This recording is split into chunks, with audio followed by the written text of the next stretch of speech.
Dallas Mayor Eric Johnson, thank you so much, and welcome back to Eye on Politics. It's good to be here. Good to see you. So you're set to deliver the State of the City address.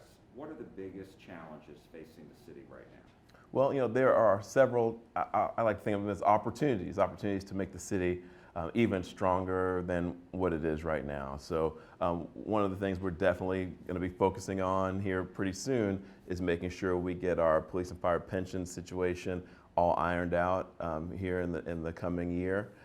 We definitely want to continue the progress we're making on public safety. We're doing a great job. Things are going in the right direction, but we just can't get complacent about it. And that's my biggest concern when it comes to public safety. What I've learned in this job is you have to have the foot on the gas and the pedal all the way down on public safety, or you start to see regression.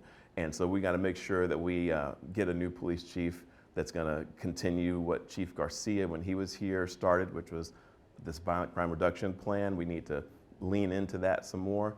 I want to continue to push taxes down, get more businesses to relocate here and invest here, which we've been doing a great job on.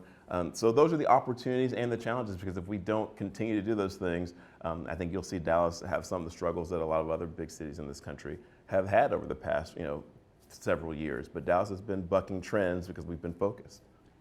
How concerned are you about Prop S and Prop U, the fact that they passed? One, S allows people to sue if the city's not following state law or city ordinances, and then Prop U pushing up the police department to hire 4,000 officers and then maintain that. How big of a concern, and what about spending? Is the city going to have to cut back in other areas to pay for this? Well, I don't love anything that's going to create a whole bunch of work for lawyers. I am a lawyer, so all my lawyer friends are probably not happy I said that. But my biggest concern about Prop S is that it doesn't just create a bunch of costly litigation for the city that hopefully is really not really necessary to achieve the spirit and the goal of Prop S. So let me back up and say something about Prop S and Prop U. You asked me how worried I am about it. The reality is I'm not very worried about it. This has to do with, I think, understanding what the spirit was behind those propositions and what the voters were trying to tell us. I'm with the voters on this. I have been saying for almost exactly 5.5 years now that we have to make public safety our top priority in this city. I've been saying it over and over and over again. And I didn't get that from nowhere. The voters in the city, the residents of the city, want public safety to be our top priority. And they also understand that we need to hire more police officers. So Prop S and Prop U really kind of work together, and it's sending a message that I hope everyone is, at City Hall is hearing this and hearing the message clearly. They want to see us hire more officers. They want to see us pay our officers a little more. They want to see us shore up our pension, and that's what Prop U requires that we do. And Prop S says, and we want to be able to compel you to do it. And that's what this whole system of being able to have standing to sue the city if it's not following its own ordinances. That is wonderful in theory. I support that very much. The problem is in the execution. It's a little bit unwieldy to have enforcement through litigation. We don't want to be tied up in court constantly paying lawyers legal fees to bring lawsuits to get us to do what we're trying to do anyway. So that's my concern about Prop S, is that's a litigation bonanza potentially. And Prop U is also well-intentioned. I support the idea. It's just not how I would have gone about doing it. I would not have made it quite so, crude in its mechanism to how it gets to where it's trying to go. I think though, in the next 2 years, which is how long we have to work with Props S and U until we can revise them, I think they're workable. I think we'll be able to figure out how to get through this period and effectuate the spirit of it without actually doing some of the things that I think you heard some people saying during the campaign. It's not going to destroy the city of Dallas. It's not going to bring us to our knees financially. It does force us to put our money where our mouth is on public safety, and I don't think that's a bad thing. You came under some criticism from the Dallas Morning News for writing an op-ed saying you opposed all of the ordinances, and they said your leadership was absent. So how do you respond to that? Because they took it to you. They criticized you, and other former mayors were not happy that you weren't part of the team.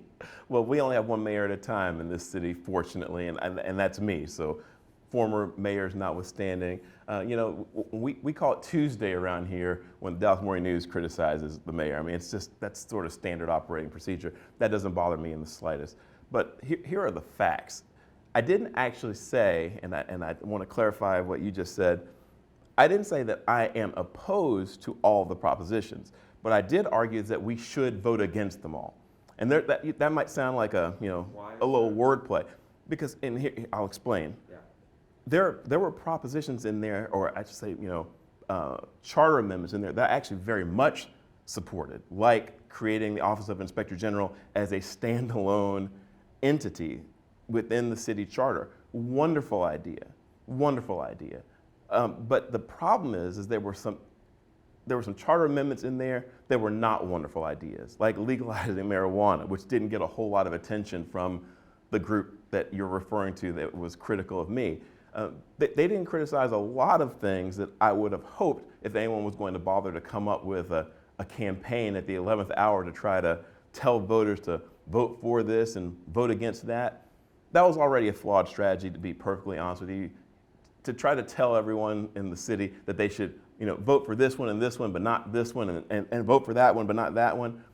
The safest and easiest thing to do, in my opinion, which is why I argued for it, was even though there were going to be some good ones that went down, like the Office of Inspector General, vote against them all, because if none of them passed, I had a legal opinion from our city attorney that said we got to have an immediate do-over.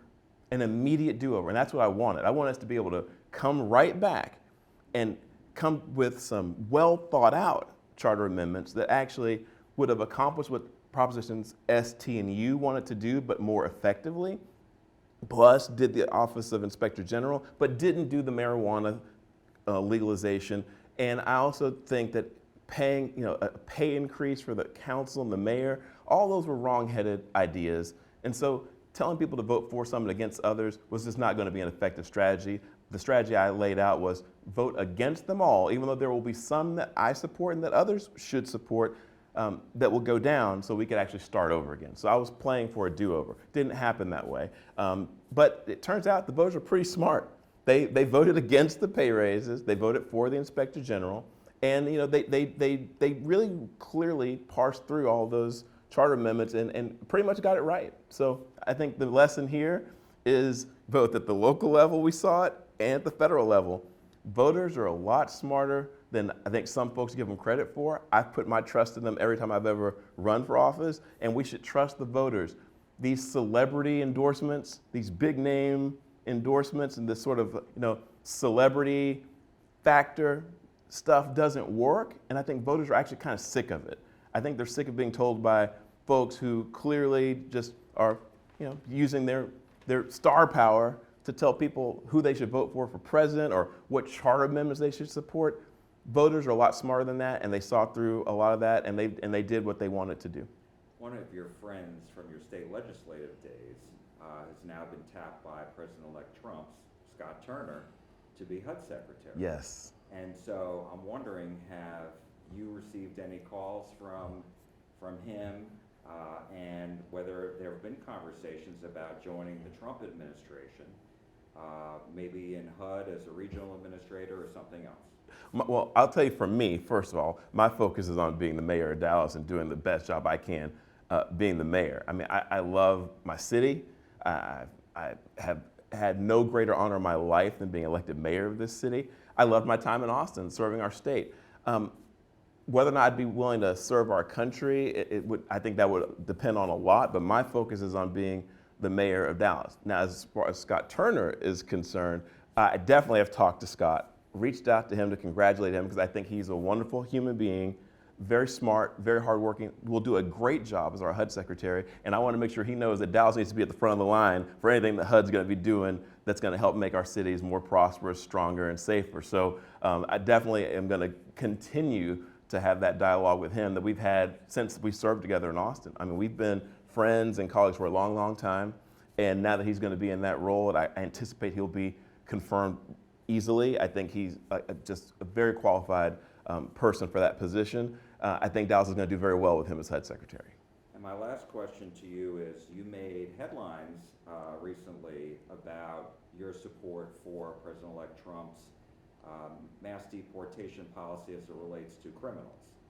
So talk to me a little bit about that, and were you expecting some pushback from members of the community about that? Well, I haven't seen a policy yet, and so let's be clear about something. The president-elect has spoken some broad strokes about what he'd like to do with respect to, I think people are calling it a mass deportation program, but here's what I'm hearing him say, and that I'm grateful for. I'm hearing him say that he wants to take seriously, for the first time that I can recall in my life, he's taking seriously securing our border and making sure that people who are in this country illegally, let's be very clear about this, in this country illegally with violent criminal histories are deported. I'm not sure who is opposed to that policy, but I certainly don't understand that. I don't understand anybody who would push back against wanting to deport people who are in the country illegally and have violent criminal histories. So I think that's a wonderful place to start. And I think we'll be busy as can be just getting that done. And so yes, as a mayor of a top 10 American city that has fought for 5.5 years to try to make this the safest big city in America and has had success in doing it, I believe that is an absolutely necessary tool in the toolbox that we have to get under control. We have to take seriously when we say that we prioritize public safety and it's our top priority. We have to take seriously when we say that we're a nation of laws. And so if someone can't get on board with deporting people who are illegally in the country and committing violent offenses, then that person is telling you, without telling you, that they are for open borders. And I don't support that. I can't support that as mayor.